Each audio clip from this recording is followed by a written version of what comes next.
चिन्डेको चाहिँ म अचार बनाउँछु। नेपालीमा चाहिँ अब हामी चिन्डे भन्छ, हिन्दीमा चाहिँ के भन्छ थाहा छैन। यो चिन्डे चाहिँ अब मजाले उमालेर चाहिँ यसलाई चाहिँ तार्नुपर्छ, उमालेर तार्नुपर्छ।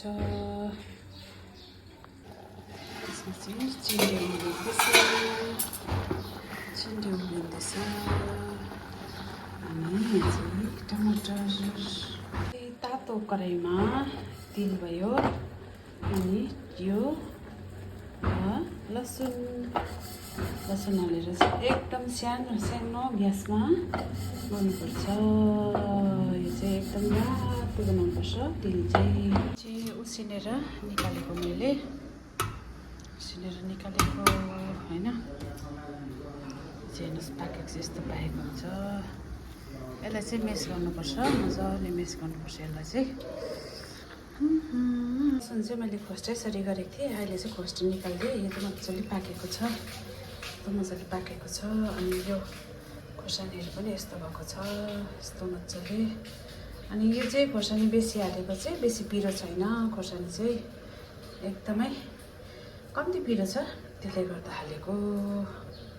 पिस्यो भने चाहिँ यति राम्रो एकदम गाउँको घरको याद आउँछ क्या, एकदम घरको घरेलु टेस्ट हुन्छ यसमा चाहिँ। त्यसले गर्दा चाहिँ सिलौटो चलाएको। साह्रो मेन पिसिन यो चाहिँ। अनि अब यसमा चाहिँ पोलेको टमाटर पनि राखिदिने, यसलाई पनि पिस्नुपर्छ। त्यत्रो चिन्डो त्यत्रो उसिनेको, अहिले चाहिँ यति मात्रै भएको छ मेस गरेर चाहिँ। अनि अब यो चाहिँ फिट्नुपर्छ, यसमा चाहिँ एकैचोटि फिट्नुपर्छ, मजाले फिट्नुपर्छ। चाहिँ यसमा हुन्छ।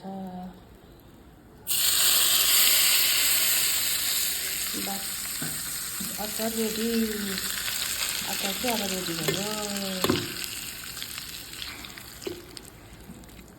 अब म चाहिँ यो भातसँग चाहिँ यो आफूले अहिले भर्खर बनाएको अचार यस्तो दामी भएको छ नि, यस्तो दामी नेपाली फ्लेभर, गोर्खाली फ्लेभरको यो अचार चाहिँ।